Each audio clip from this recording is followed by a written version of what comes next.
The server room smells like ozone and impending doom. That's the smell of my life for the past 10 years.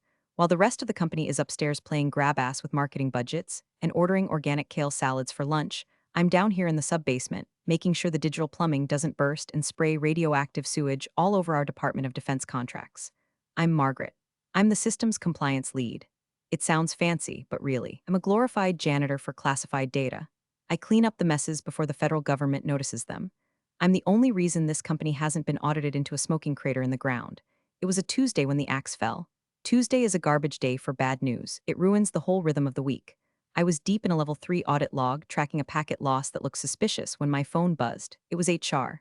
Bring your badge, the text said. Classic. Subtle as a brick through a windshield. I walked into the glass-walled conference room on the 12th floor. The air conditioning was set to meet locker, probably to preserve the new CFO's ego. His name was Greg. Greg looked like he was assembled in a factory that makes generic villains for Hallmark movies, too much teeth, a suit that cost more than my car, and eyes that were dead inside. He'd been here 3 weeks. He didn't know a server from a toaster oven. Margaret, Greg said, leaning back in his ergonomic chair like he was about to bestow wisdom upon a peasant. We've been reviewing the operational expenditures. Specifically, your department. I am the department, Greg, I said, not sitting down. My knees were killing me from crawling under the racks earlier. Exactly, he smiled. It was a shark smile. And you're very premium. We found a solution that's more aligned with our new fiscal agility strategy. Fiscal agility, I repeated. The phrase tasted like expired milk. You mean you found someone cheaper? Significantly, he said, sliding a folder across the mahogany table. We've contracted an external team, offshore, very dynamic. They start tomorrow. We'll need your access keys and your badge by end of day. I looked at him. I really looked at him. I looked for a sign of intelligence, a flicker of understanding that we handle data that requires TS/PSI clearance protocols. I saw nothing but dollar signs and the reflection of his own veneers. Greg, I said, my voice dangerously calm. Does this dynamic new team have federal clearance? Do they know the handshake protocols for the DoD uplinks? Because if they don't, you're not just breaking a contract. You're committing a felony. He laughed. He actually chuckled like I was a toddler explaining quantum physics. You tech people always make it sound so dramatic. It's just data, Margaret. It's ones and zeros. Don't worry about the big picture. That's my job.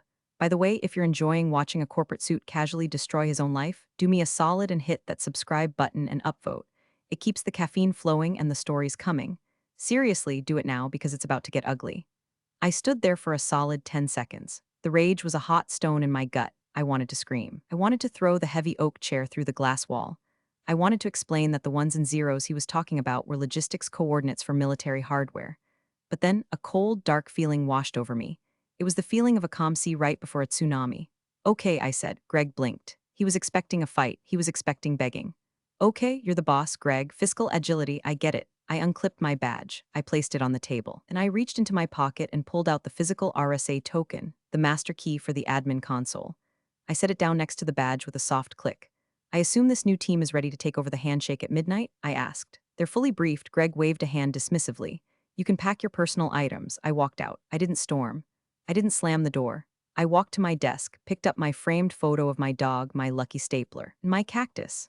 I left the documentation. I left the sticky notes explaining the quirks of the firewall. I left the manual I wrote from scratch over 6 years. But here's the thing about fully briefed outsourced teams hired by guys like Greg. They work off scripts. They don't know the ghost in the machine. They don't know that the server rack in corner 3 overheats if you run the backup at 2 a.m., or that the federal uplink requires a manual heartbeat signal every 6 hours or it locks down the entire building. I took the elevator down to the parking lot. The sun was shining, which felt insulting. I threw my box in the passenger seat of my beat-up sedan. I lit a cigarette, my first in 3 years, and inhaled until my lungs burned. Fiscal agility, I muttered to the dashboard. I drove home. I didn't cry. I stopped at the liquor store and bought a bottle of bourbon. The expensive stuff, because I wasn't unemployed. I was retired. And tomorrow, Greg was going to find out exactly what he'd bought with his budget cuts. I knew one thing for certain. The systems were set to auto-cycle at midnight.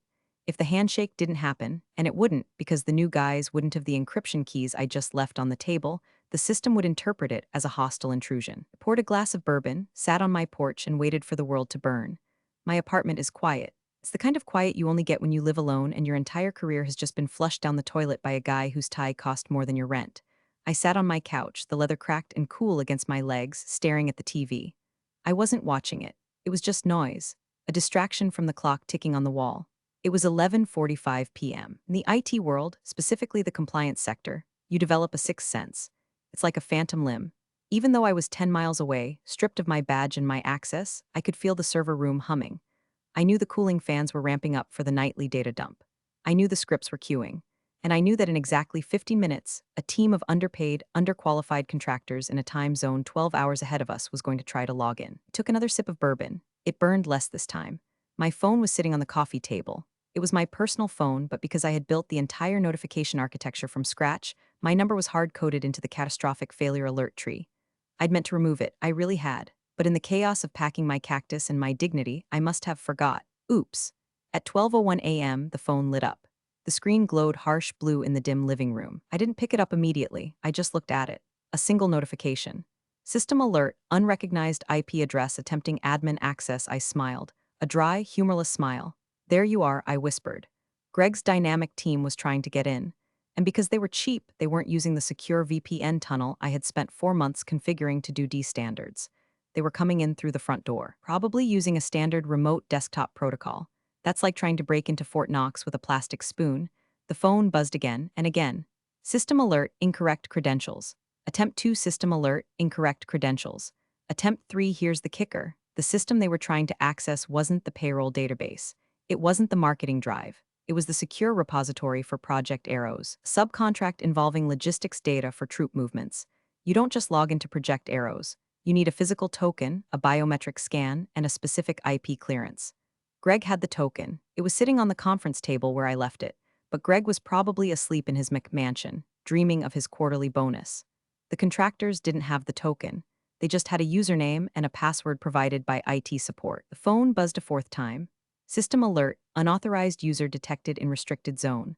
Protocol 7 initiated. My stomach dropped. Protocol 7. I wrote Protocol 7. It's the digital equivalent of locking the doors, barring the windows, and releasing the hounds. Protocol 7 doesn't just block access. It flags the attempt as a hostile act. It assumes the user is a foreign agent or a hacker. It immediately snapshots the IP address, MAC address, and this is the beautiful part, it starts a silent trace. If I was a good employee, this is the moment I would call Greg. I would call the emergency line. I would scream, unplug the router, stop them. But I wasn't an employee. I was a liability. I was too expensive. I watched the phone vibrate across the table, dancing towards the edge. The contractors were persistent. I could practically see them, sitting in a call center halfway across the world, sweating, staring at a screen that just kept saying access denied. They were probably messaging their manager, who was messaging Greg's deputy, asking why the credentials weren't working. They would try to bypass it. They always do. They think it's a glitch. They think if they just force the command line, it'll open up. The phone buzzed again. A new message this time. Critical, firewall breach attempted on port 8080. Oh, you idiots, I said aloud, shaking my head. Port 8080. They were trying to route through the web traffic. By doing that, they had just crossed the line from incompetent to active threat. The system was designed to react to this specific behavior. It wasn't just logging errors anymore. It was building a case file. Every keystroke they made was being recorded and packaged into a tidy little zip file labeled evidence. I poured another drink. The amber liquid swirled in the glass. I pictured the server room. The lights on the racks would be flashing from green to amber now. The fans would be screaming as the encryption algorithms kicked into overdrive to protect the core data. Someone at the office, probably the night janitor or a sleepy security guard, might hear the fans revving up like a jet engine. But they wouldn't know what it meant. My phone finally stopped buzzing for a moment. Silence. Then, a different tone. A sharp, piercing ping. I picked it up. Alert, Federal Compliance Watchdog triggered. Level 1. That was it. The first domino had fallen. The system had detected the breach attempt on a classified sector, and as per the Patriot Act compliance software I installed, it had sent a hello ping to the external monitoring station. The monitoring station isn't in our building. It's in a nondescript office park in Virginia. The contractors had just knocked on the door of the Department of Defense and run away. I sat back, the leather creaking. My heart was pounding, a heavy thudding in my chest. This was bad. This was career-endingly bad for the company. If I intervened now, I could maybe stop it before it went to level 2. I could log in through my backdoor, which still worked because I'm not an idiot, and kill the connection. I could save Greg's ass. I looked at the empty spot on the wall where my diploma used to hang. I remembered the smirk on Greg's face. Fiscal agility. I put the phone face down. Not my problem, I said. But the night was young, and the new team was just getting started. I couldn't stay in the apartment. The silence was too loud, and the urge to fix things was an itch under my skin I couldn't scratch. So at 1:30 a.m., I found myself at the Rusted Spoon, a 24-hour diner that smelled of stale grease and despair. It was perfect. I ordered black coffee and a slice of pie that looked like it had been sitting in the display case since the Reagan administration. I opened my laptop. Now, before you judge me, understand this. Greg revoked my network admin credentials. He took my RSA token. He locked me out of the servers. But Greg, in his infinite wisdom, forgot that the building's physical security system, the cameras, the badge readers, runs on a completely separate legacy network. Network that I, coincidentally, also maintain because the facilities manager, Dave, couldn't figure out how to reset his password. I still had the master login for the cameras.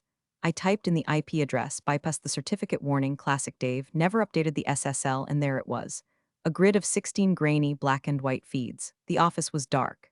Empty cubicles stretched out like a graveyard of ambition. The cleaning crew had already left, but wait. Camera 4, the server room. There was movement, not a person, but lights. The status LEDs on the main mainframe were strobing like a disco in a seizure. Red, amber, red, red, and then on camera 2, the main bullpen, I saw a monitor flicker on. It was Greg's deputy's computer. The screensaver vanished, replaced by a remote desktop window. The mouse cursor moved jerkily across the screen.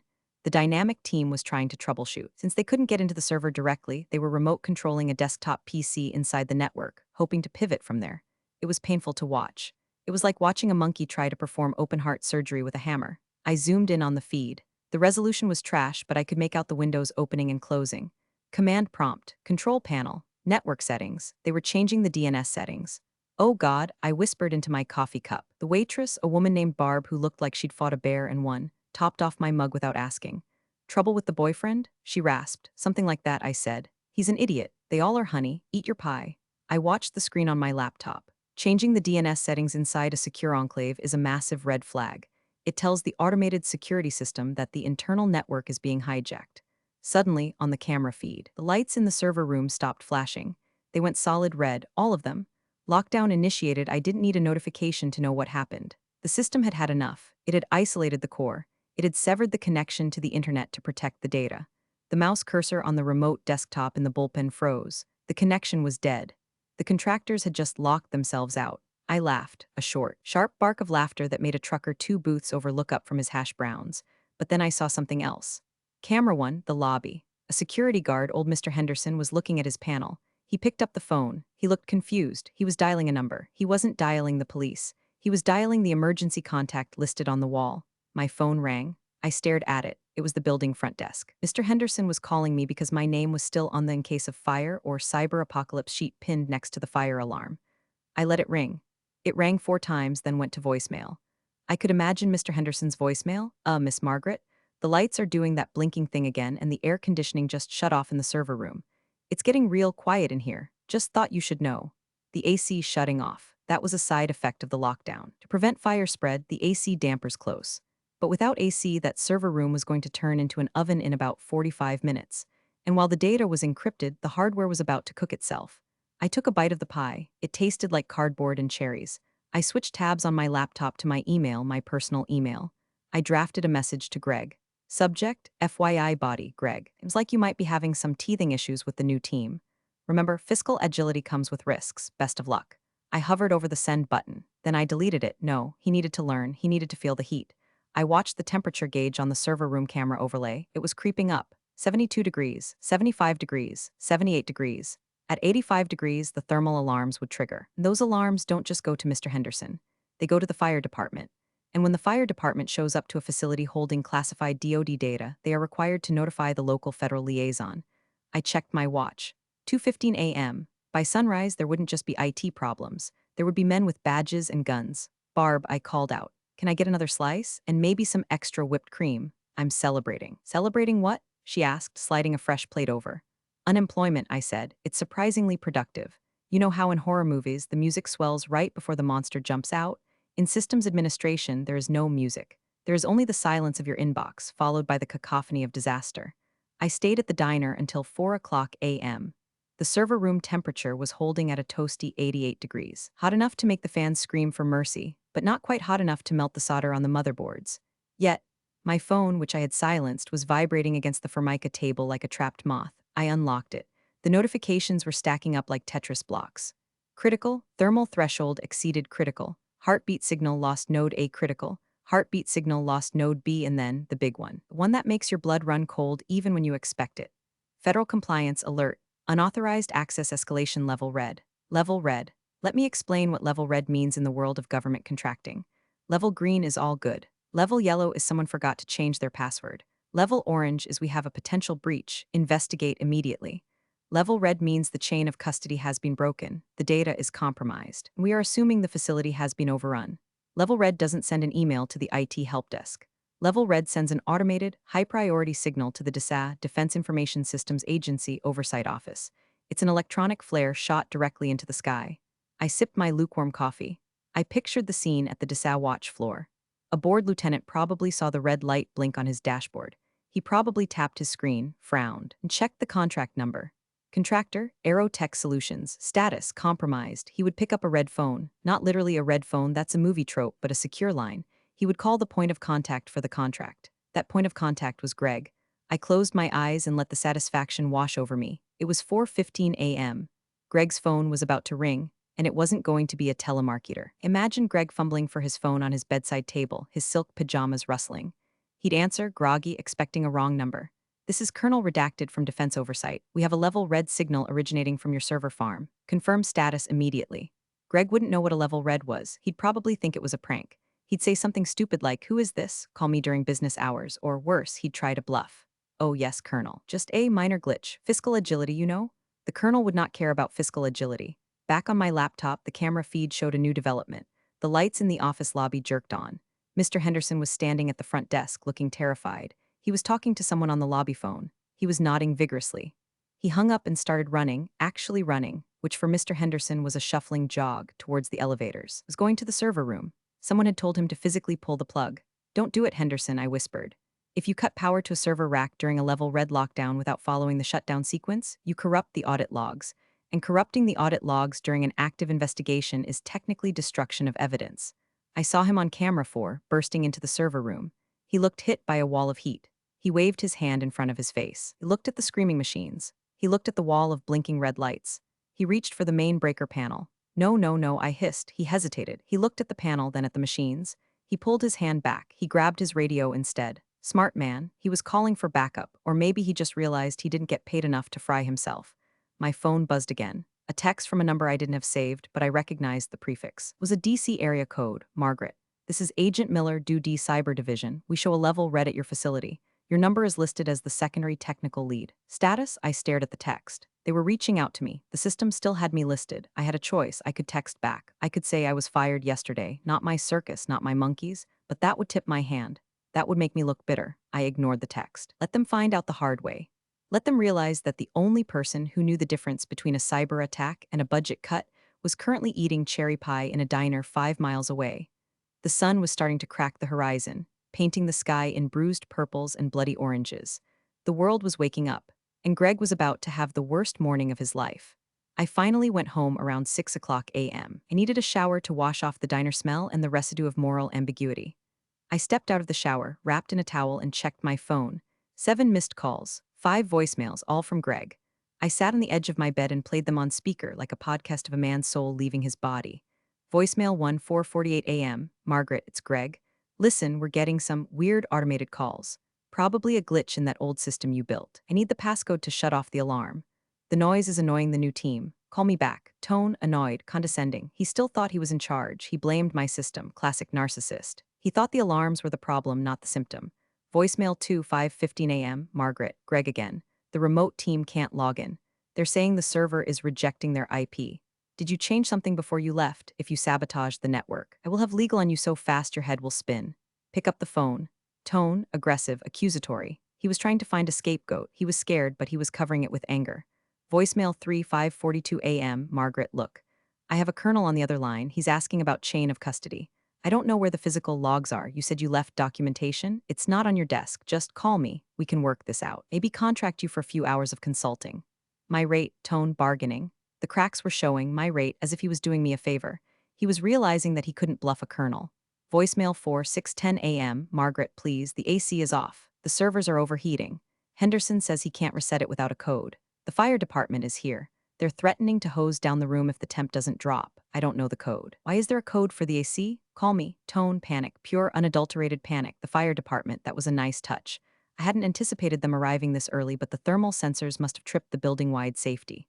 Voicemail 6:30 a.m. They're locking the doors, Margaret. Some guys in suits just walked in. They're not police. They're federal. They're asking for the security officer. That's you, or it was you. I told them you were unavailable. They said to find you, please. I need you to come in. I'll pay whatever. Just make it stop. Tone defeat. I listened to the last one twice. Just make it stop. I stood up and walked to my closet. I picked out my outfit carefully, not a suit. I wasn't an employee. I chose dark jeans, boots, and a black blazer. Sharp, professional, but distinct. I wanted to look like a consultant.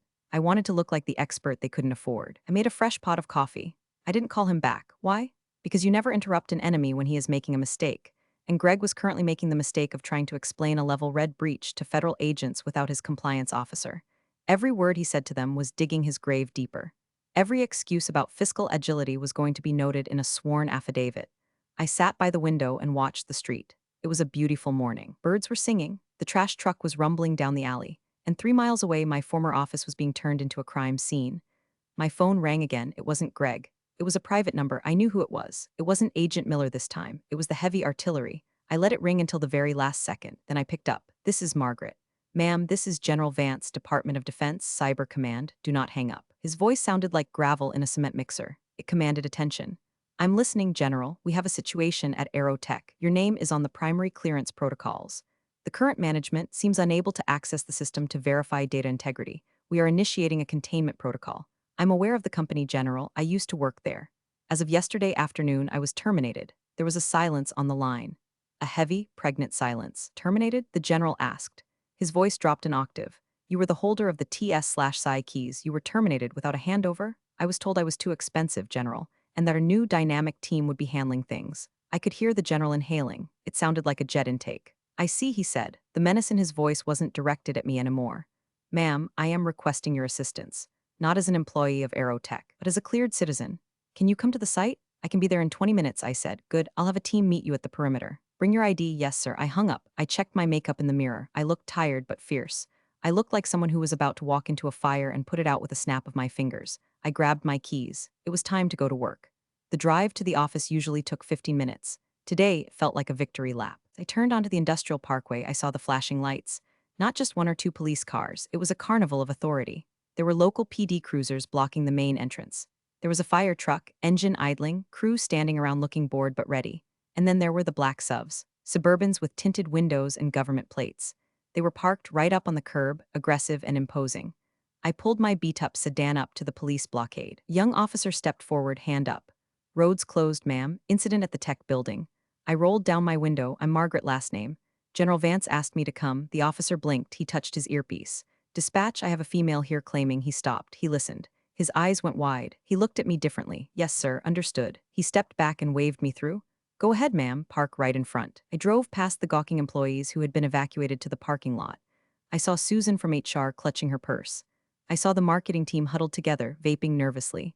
They all watched me drive by. They knew I was fired yesterday. They looked confused. Why is she back? Why are the cops letting her in? I parked my car next to one of the black SUVs. It looked like a toy next to a tank. I stepped out. The air smelled of exhaust and stress. Two men in suits approached me. They didn't look like Greg's corporate lawyers. They looked like they ate corporate lawyers for breakfast. They had earpieces and no sense of humor. Miss last name? One asked. That's me, follow us. The general is inside. They escorted me to the front doors. The glass doors were taped off with yellow tape that said Federal Crime Scene, do not enter. One of the agents lifted the tape for me. I ducked under it. The lobby was chaos, or rather, controlled chaos. Uniformed officers were taking photos. Technicians in blue windbreakers with DOJ forensics on the back were unpacking gear cases. And there in the center of the room was Greg. He looked melted. His expensive suit was rumpled. His tie was loosened. He was sweating so much his forehead was shining under the emergency lights. He was shouting at a man in a military uniform, a man with 2 stars on his shoulder. I'm telling you, it's a misunderstanding. Greg was pleading, his hands waving frantically. It's a glitch. We hired a top-tier vendor. The General Vance stood like a statue. He was tall, gray-haired, and radiated an aura of absolute intolerance for bullshit. He wasn't even looking at Greg. He was looking at the ceiling as if praying for patience. My escort stopped. General One said, she's here. General Vance lowered his gaze. He turned slowly. He saw me. Greg spun around. His eyes locked onto me. For a second, I saw hope. Then I saw fear. Margaret, Greg shouted. He started to lunge toward me, but a federal agent stepped in his path, blocking him with a stiff arm. Margaret, tell them it's just a server error. Fix it. I didn't look at Greg. I looked at the general. I walked over to him, my heels clicking on the marble floor. The sound echoed in the sudden silence of the lobby. General Vance, I said, extending a hand. Margaret, systems compliance. He took my hand, his grip was firm, Miss Last Name. I've heard a lot about your absence. I'm afraid my employment was terminated yesterday due to budget cuts, I said, loud enough for the agents nearby to hear. I was told I was too expensive. The general looked at Greg. The look could have peeled paint off a battleship. Too expensive, the general repeated.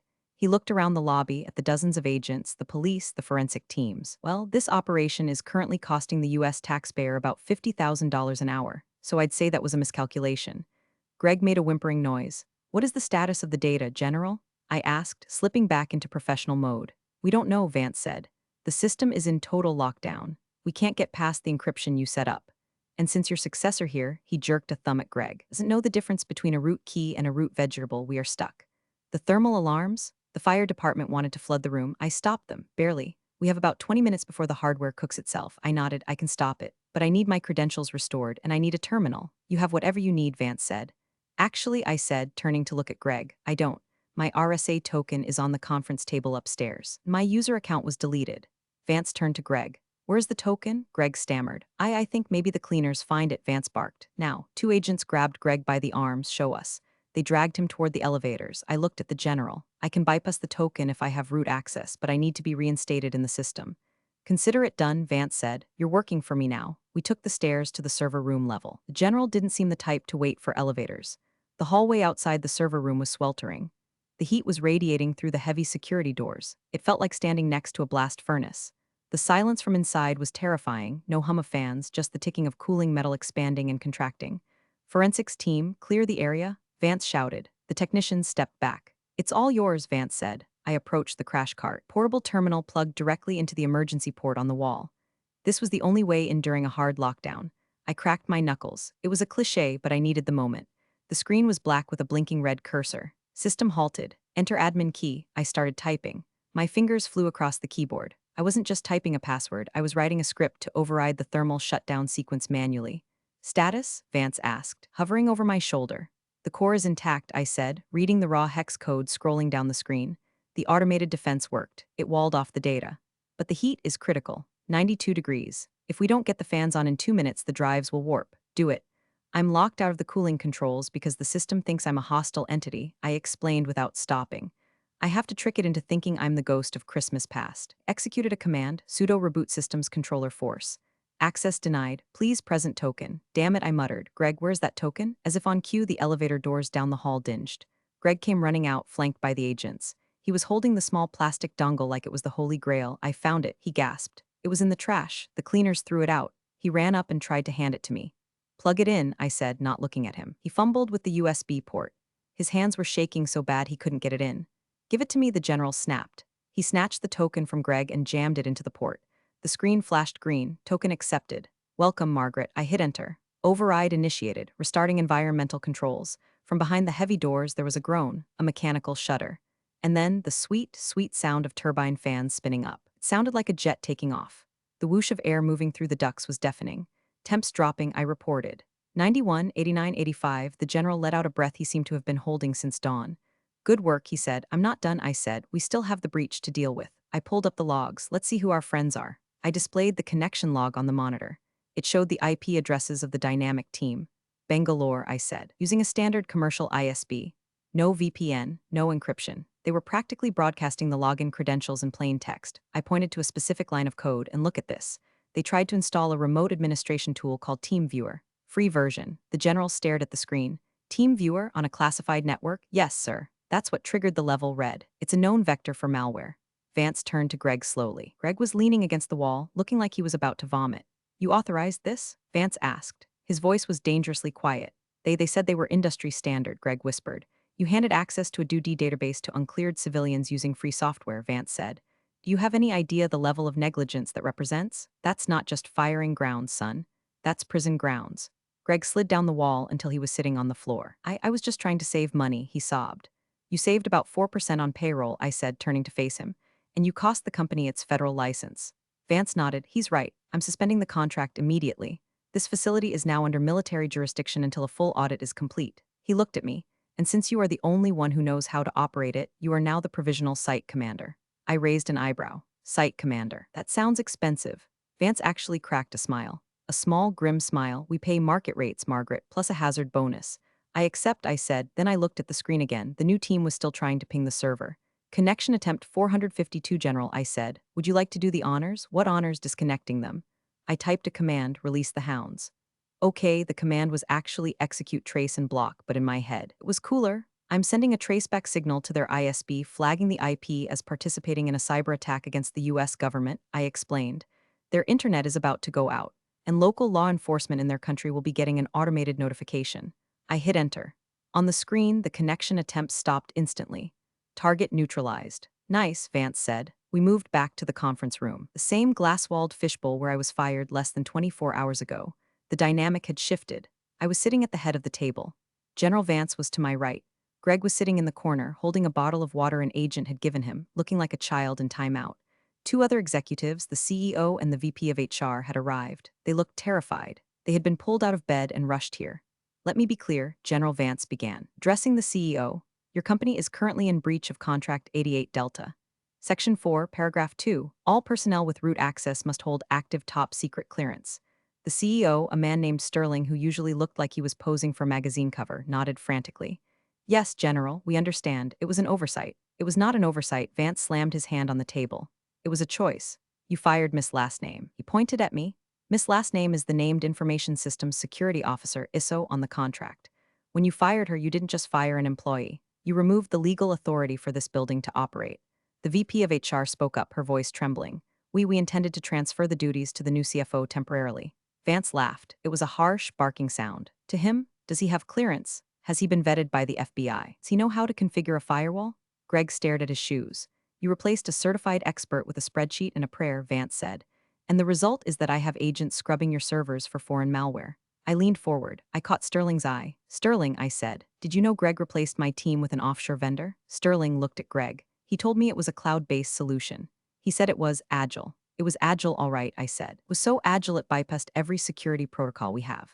Margaret, Sterling said, his voice pleading. Can you fix it? Can you clean this up? We'll reinstate you, full back pay. A raise. I looked at my fingernails. They were chipped. I'm already reinstated, I said. By the general, I'm working for the DoD now as an independent consultant. My rate is 3 times my old salary, and I bill hourly. Sterling swallowed hard. Okay, whatever it takes. And I added, looking at Greg, I need a new office. I don't like the vibe in the basement anymore.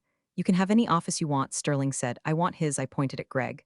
Greg looked up, shocked. My office? Yeah, I said. It has great light, and I like the chair. General Vance stood up. This meeting is adjourned. Sterling, get your lawyers. You're going to need them. Greg, the agents outside would like a word with you about the missing logs from last night. Attempting to hide evidence during a federal investigation is another felony to add to the list. Greg stood up shakily. He looked at me one last time. I just wanted to save the company money, he whispered. You get what you pay for, Greg, I said. And sometimes you pay for what you get. 2 agents stepped into the room. Sir, come with us. They led him out. I watched him go through the glass walls. He looked smaller than he did yesterday. Sterling looked at me. Margaret, I'm sorry. I didn't know. That's the problem, Sterling, I said. You didn't know and you didn't ask. You just saw a smaller number on a spreadsheet and signed the paper. I stood up.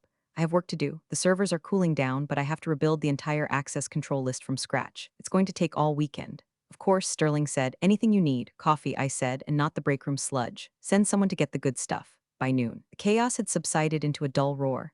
The police were gone. The fire trucks were gone. Only the black subs remained. I sat in the corner office on the 12th floor. The view was spectacular. You could see the whole city. I spun around in the ergonomic chair. It really was comfortable. General Vance knocked on the open door frame. Settling in, he asked. It'll do, I said. He walked in and handed me a folder.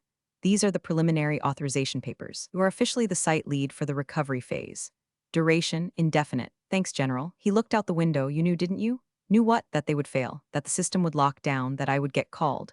I took a sip of the latte that Sterling's assistant had run out to get me. I knew the system worked, General. I built it to work. I built it to detect incompetence and shut it down.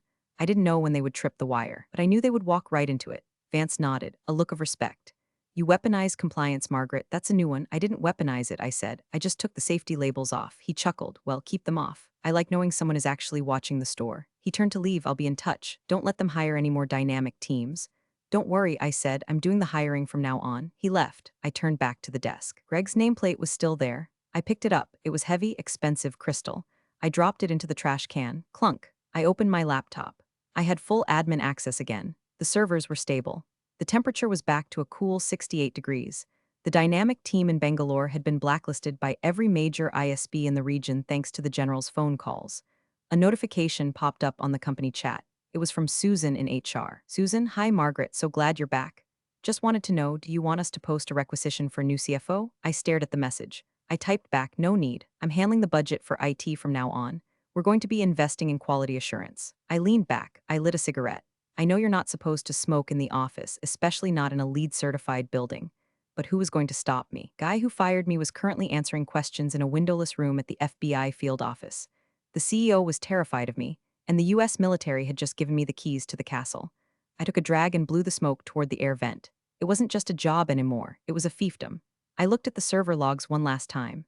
System status, operational current admin, Margaret fiscal agility, I whispered, smiling. I closed the laptop. All right, that's the saga. If you learned anything, it's this. Never fire the person who knows where the bodies are buried, or in this case, where the encryption keys are hidden. And seriously, if you liked watching corporate greed get smacked in the face by federal regulations, hit that upvote. I've got plenty more stories from the trenches, but for now, I've got a department to run. Appreciate you sticking around, you legends of the break room. Subscribe for more chaos. Let's make your old managers spill their coffee in fear.